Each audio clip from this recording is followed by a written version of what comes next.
प्रिय छात्र छात्राओं नमस्कार। आज की कक्षा में हम महादेवी वर्मा द्वारा रचित संस्मरणात्मक रेखाचित्र भाभी पर चर्चा करेंगे, जो उनके अतीत के चलचित्र में संकलित है। इस रेखाचित्र में एक मारवाड़ी विधवा के प्रति लेखिका का स्नेह, संपूर्ण सहानुभूति, आत्मीयता और अंतरंग भाव के साथ इस रचना में साकार हुए हैं। इस रेखाचित्र में उन्होंने स्त्री की हीन दशा को दर्शाया है, जिसे देखने या मिलने का सौभाग्य उन्हें अपनी 8 वर्षीय अवस्था में हुआ था, जब वे इंदौर में रहा करती थी। वे इसमें बताती है कि मानव समाज द्वारा निर्मित या पुरुष समाज द्वारा निर्मित परंपराएं, रीति रिवाज तथा रूढ़ियाँ कैसे स्त्री के व्यक्तित्व को कुंठित कर देती है। यह कुप्रथाएं उसे असमय वैधव्य का अभिशाप देकर बिल्कुल निम्न स्तर का बहुत ही दुख भरा जीवन जीने के लिए विवश करती है, जिससे उसकी हृदय कलिका या हृदय रूपी कली सदा के लिए मुरझा जाती है। भाभी, जो एक मारवाड़ी परिवार की विधवा बहू है,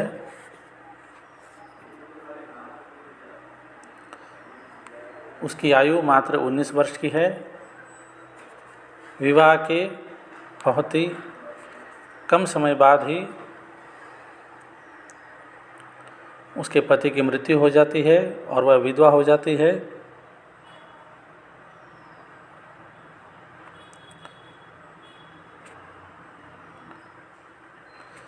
उसका वर्णन कुछ इस प्रकार से महादेवी वर्मा करती है।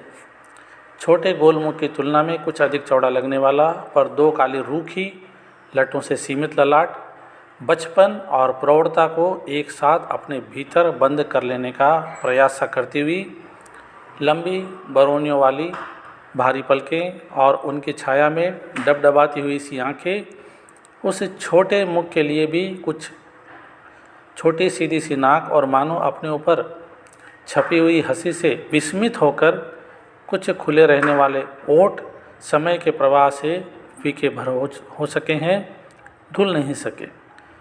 इस एक पैराग्राफ में महादेवी वर्मा ने उस विधवा हो चुकी स्त्री को दर्शाया। बहुत ही गहराई से जो है उसका व्यक्तित्व, उसकी छवि हमारे सामने उभरती है। आगे वे लिखती है, घर के सब उजले मैले सहज कठिन कामों के कारण मलिन रेखा जाल से गुथी और अपनी शेष लाली को कहीं छिपा कर रखने का प्रयत्न सा करती हुई, कहीं कोमल कहीं कठोर हथेलियाँ, काली रेखाओं में जड़े कांतिहीन नखों से कुछ भारी जान पड़ने वाली पतली उंगलियाँ, हाथों का बोझ संभालने में भी असमर्थ सी दुर्बल, रूखी पर गौर बाहें और मारवाड़ी लहंगे के भारी घेर से थकित से एक सहज मुस्कुराता सुकुमारता का आभास देते हुए कुछ लंबी उंगलियों वाले 2 छोटे छोटे पैर, जिनकी एड़ियों में आंगन की मिट्टी की रेखा मटमैले महावर्षी लगती थी, भुलाए भी कैसे जा सकते हैं। अर्थात महादेवी वर्मा जब 8 वर्ष की अवस्था में थी, उस अवस्था में उन्होंने पड़ोसी मारवाड़ी परिवार में उस विधवा भाभी को देखा था और उस विधवा भाभी की अमिट छवि उस बालिका के हृदय में जो है छप गई थी या गहरे बैठ गई थी, जो बाद में भी जो है नहीं निकली, और जब बाहर उजागर हुई तब जो है रेखा चित्र संस्मरण का रूप लेकर जो है बाहर आई।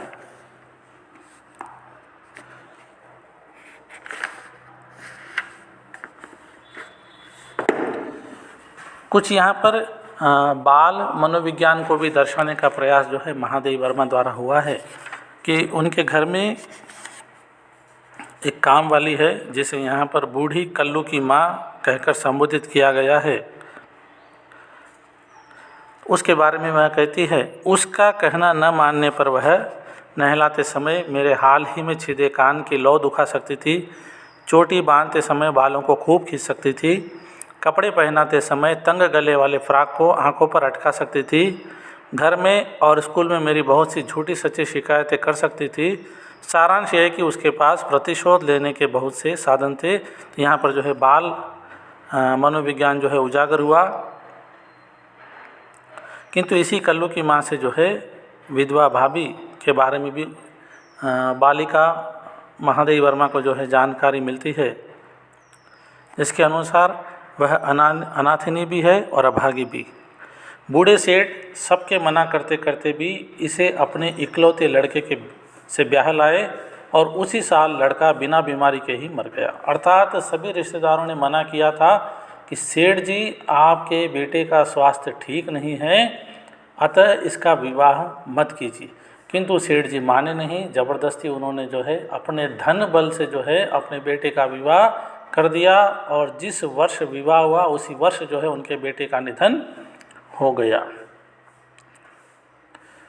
और वह बालिका युवती होने से पहले ही जो है विधवा हो गई। अब सेठ जी का इसकी चंचलता के मारे नाक में दम है, न इसे कहीं जाने देते हैं न किसी को अपने घर आने। केवल अमावस पूनो एक ब्राह्मणी आती है जिसे वे अपने आप खड़े होकर सीधा दिलवा कर विदा कर देते हैं। वे बेचारे तो जाति बिरादरी में भी इसके लिए बुरे बन गए हैं और इसकी निर्लज्जता देखो, ससुर दुकान में गए नहीं कि वह पर्दे से लगी नहीं, घर में कोई देखने वाला नहीं है। एक ननद है जो शहर में ससुराल होने के कारण तब आ जाती है और तब इसकी खूब ठुकाई होती है। यह सारी जानकारियां जो है कल्लू की माँ से जो है महादेवी वर्मा को मिलती है। अर्थात कई दिनों तक जो है किसी व्यक्ति से मिलना ही नहीं, दर्शन भी वह नहीं कर पाती है। सिर्फ जो है घर में खिड़की मान लीजिए, वहाँ पर एक टाट का पर्दा लगा हुआ है, उस पर्दे के छेद से जो है वह बाहर आने जाने वालों को देखती है। यह देखना भी जो है ससुर जी को नागवार गुजरता है, इसे वे पसंद नहीं करते।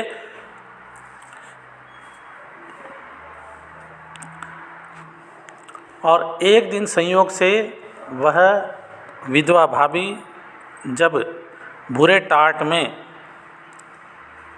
या फिर उसके पीछे खड़ी होकर जो है बाहर का दृश्य देख रही थी और उसी समय महादेवी वर्मा कल्लू की माँ के साथ स्कूल जा रही थी, तब जो है पैर फिसलने से वह गिर जाती है और उसे उठाकर जो है मारवाड़ी सेठ के यहाँ पर लाया जाता है और उसकी मुलाकात जो है विधवा भाभी से हो जाती है। उस घर का वर्णन करते हुए महादेवी वर्मा लिखती है, उसी दिन से वो उस घर जिसमें एक भी झरोका था न रोशनदान, एक भी नौकर दिखाई नहीं देता था, न अतिथि और न एक भी पशु रहता था, न पक्षी, मेरे लिए एक आकर्षण बनने लगा। उस समाधि जैसे घर में लोहे के प्राचीर से घिरे फूल के समान वह किशोरी बालिका बिना किसी संगी साथी, बिना किसी प्रकार के आमोद प्रमोद के मानो निरंतर वृद्धा होने की साधना में लीन थी। अर्थात वह बालिका युवती होने के बजाय सीधे से जो है वृद्धा होने की साधना में लीन हो चुकी थी। वृद्ध एक ही समय भोजन करते थे और वह तो विधवा ठहरी, दूसरे समय भोजन करना ही यह प्रमाणित कर देने के लिए पर्याप्त था कि उसका मन विधवा संयम प्रधान जीवन से उठकर किसी विपरीत दिशा में जा रहा है। अर्थात विधवा के लिए एक समय का भोजन ही बहुत ज़्यादा था, पर्याप्त नहीं, बहुत ज़्यादा था। प्रायः निराहार और निरंतर मिताहार से दुर्बल देह से वह कितना परिश्रम करती थी यह मेरी बालक बुद्धि से भी छिपा नहीं था। अर्थात जो है दिन भर काम तो चालू ही थे, काम कभी खत्म नहीं होते थे। महादेवी वर्मा लिखती है, जिस प्रकार उसका खंडर जैसे घर और लंबे चौड़े आंगन को बैठ कर बुहारना, आंगन के कुएं से अपने ससुर और अपने लिए स्नान का पानी जो है ठहर ठहर कर खींचना और धोबी के अभाव में मैले कपड़ों को काट की मोगरी से पीटते हुए रुक रुक कर साफ करना मेरी हंसी का साधन बनता था। उसी प्रकार केवल जलती लकड़ियों से प्रकाशित दिन में भी अंधेरी रसोई की कोठरी के घुटते हुए धुएं में रह कर आता हुआ खांसी का स्वर, कुछ गीली और कुछ सूखी राख से चांदी सोने के समान चमकाकर तथा कपड़े से पोंछकर बर्तन रखते समय शिथिल उंगलियों से छूटते हुए बर्तनों की झंझनाहट मेरे मन में एक नया विषाद भर देती थी। फिर भी उसके व्यक्तित्व को दर्शाते हुए लिखती है, परंतु काम चाहे कैसा भी ही कठिन रहा हो, शरीर चाहे कितना ही क्लांत रहा हो, मैंने न कभी उसकी हंसी से आभासित मुख मुद्रा में अंतर पड़ते देखा और न कभी काम रुकते देखा। और इतने काम में भी उस अभागी का दिन द्रौपदी के चीर से होड़ लेता था, अर्थात उसका दिन जो है कटता नहीं था। जैसे सवेरे स्नान, तुलसी पूजा आदि में कुछ समय बिताकर ही वह अपने अंधेरे रसोई घर में पहुंचती थी, परंतु 10 बजते बजते ससुर को खिला पिलाकर उसी टाट के पर्दे से मुझे शाम को आने का निमंत्रण देने के लिए स्वतंत्र हो जाती थी। उसके बाद चौका बर्तन कूटना पीसना भी समाप्त हो जाता, परंतु तब भी दिन का अधिक नहीं तो 1 प्रहर शेष रह ही जाता। दुकान की ओर जाने का निषेध होने के कारण वह अवकाश का समय उसी टाट के पर्दे के पास बिता देती थी, जहाँ से कुछ मकानों के पिछवाड़े और 1-2 आते जाते व्यक्ति ही दिख सकते थे, परंतु इतना ही उसकी चंचलता का ढिंडोरा पीटने के लिए पर्याप्त था। उस 19 वर्ष की युवती की दयनीयता आज समझ पाती हूँ, जिसके जीवन के सुनहरे स्वप्न गुड़ियों के घरौंदे के समान दुर्दिन की वर्षा में केवल बह ही नहीं गए, वरन उसे इतना एकाकी छोड़ गए कि उन स्वप्नों की कथा कहना भी संभव न हो सका।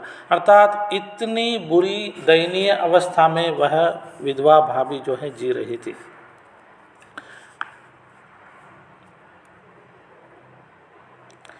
और उसको प्रताड़ित किया जाता था, उसे मारा पीटा जाता था। उसके बारे में महादेवी वर्मा लिखती है, सबसे कठिन दिन तब आते थे जब वृद्ध सेठ की सौभाग्यवती पुत्री अपने नहर आती थी। उसके चले जाने के बाद भाभी के दुर्बल गोरे हाथों पर जलने के लंबे काले निशान और पैरों पर नीले दाग रह जाते थे, पर उनके संबंध में कुछ पूछते ही वह गुड़िया कि किसी समस्या में मेरा मन अटका देती थी। अर्थात भाभी जो उसके साथ अमानवीय व्यवहार हुआ उसके बारे में भी वह किसी से नहीं बताती थी। और एक दिन जब महादेवी वर्मा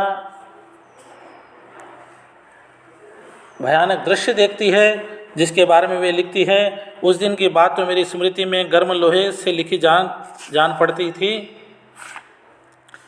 वह एक ओढ़नी जो है बनाती है और उस ओढ़नी को चुपचाप छिपाकर मैं भाभी को आश्चर्य में डालने गई।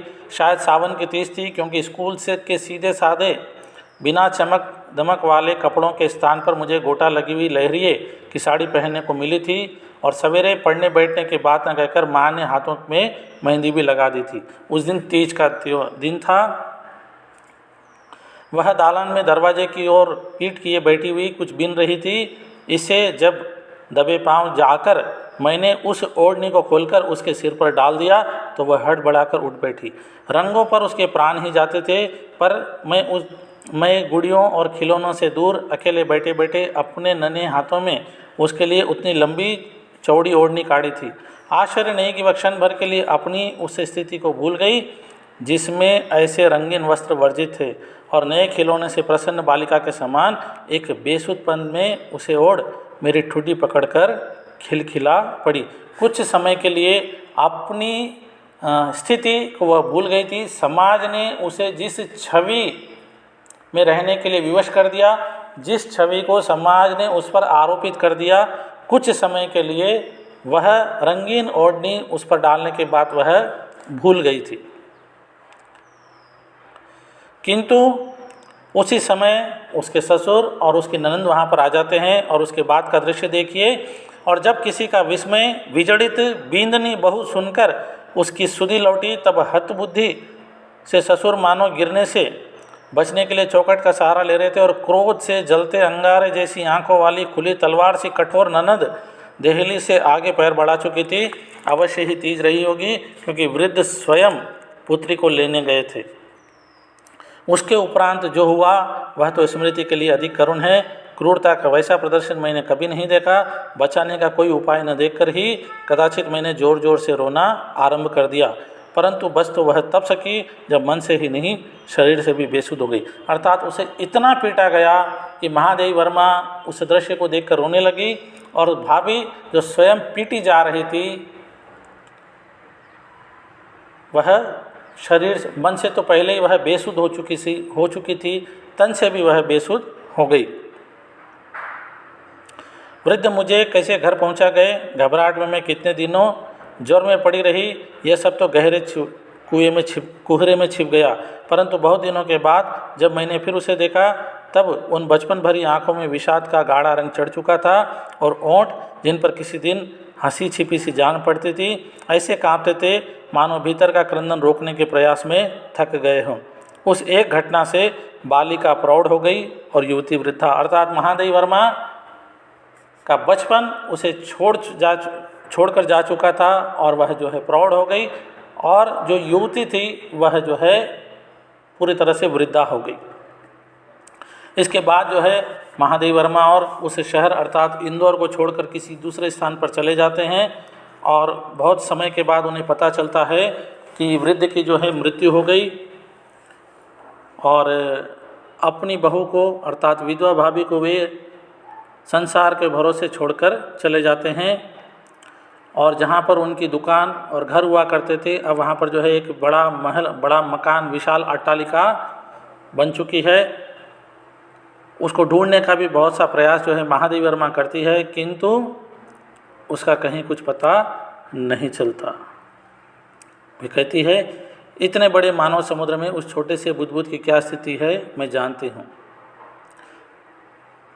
परंतु तब भी कभी कभी मन चाहता है कि बचपन में जिसने अपने जीवन के सूनेपन को भूलकर मेरी गुड़ियों की गृहस्थी बसाई थी, खिलौनों का संसार सजाया था, उसे एक बार पा सकती थी, लेकिन जो है वह उनसे मिल नहीं पाती है। और इस रेखा चित्र में बहुत ही सहानुभूतिपूर्ण, बहुत ही एक विधवा भाभी की दारुण अवस्था का वर्णन जो है बहुत ही अच्छे से शब्दों में किया गया है, और सीधे से छवि जो है उसे विधवा भाभी की हमारी आंखों के सामने आ जाती है। रोती, प्रताड़ित होती, अमानवीय यातनाएं सहती। इस तरह के साहित्य की रचना के लिए, इस तरह के रेखाचित्र संस्मरण की रचना के लिए और मानवतावाद को पुनः स्थापित करने के लिए, स्त्री को पुरुष प्रधान समाज में एक अच्छा जीवन देने के लिए उद्देश्य से लिखे गए इस रेखाचित्र को, और इसके लिए महादेवी वर्मा को हम साधुवाद देते हैं। यहाँ पर आज की कक्षा हम समाप्त करते हैं। धन्यवाद।